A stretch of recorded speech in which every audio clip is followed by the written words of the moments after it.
रामायण शुरू होते हैं। सुनो वीर हनुमान, निजासन पर बैठे श्री रामचंद्र के दास पंसुत हनुमान की जय। उमापति महादेव की जय। बोलो रे भाई सब संतों की जय।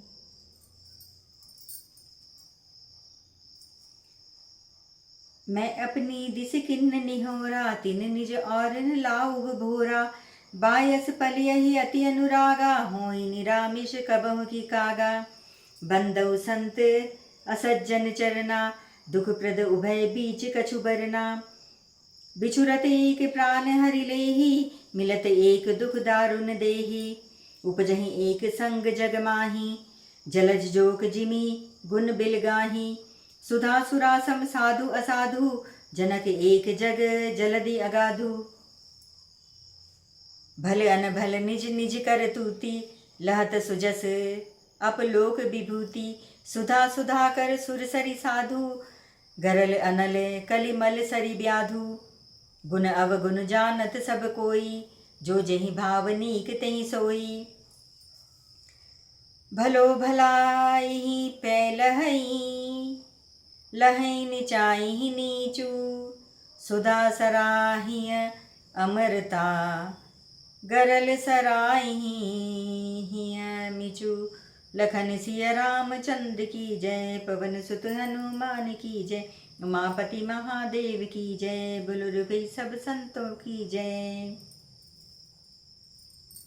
मैंने अपनी ओर से विनती की है, परंतु वे अपनी ओर से कभी नहीं चूकेंगे। कौवों को बड़े प्रेम से पालिए, परंतु वे क्या कभी मांस के त्यागी हो सकते हैं। अब मैं संत और असंत दोनों के चरणों की वंदना करता हूँ।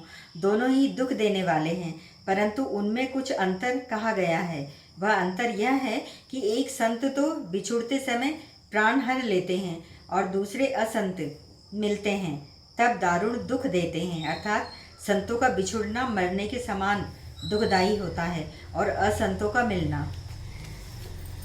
दोनों संत और असंत जगत में एक साथ पैदा होते हैं, पर एक साथ पैदा होने वाले कमल और जोक की तरह उनके गुण अलग अलग होते हैं। कमल दर्शन और स्पर्श से सुख देते हैं, किंतु जोक शरीर का स्पर्श पाते ही रक्त चूसने लगती है। साधु अमृत के समान मृत्यु रूपी संसार से उबारने वाला और असाधु मदिरा के समान मोह, प्रमाद और जड़ता उत्पन्न करने वाला है। दोनों को उत्पन्न करने वाला जगत रूपी अगाध समुद्र एक ही है। शास्त्रों में समुद्र मंथन से ही अमृत और मदिरा दोनों की उत्पत्ति बताई गई है।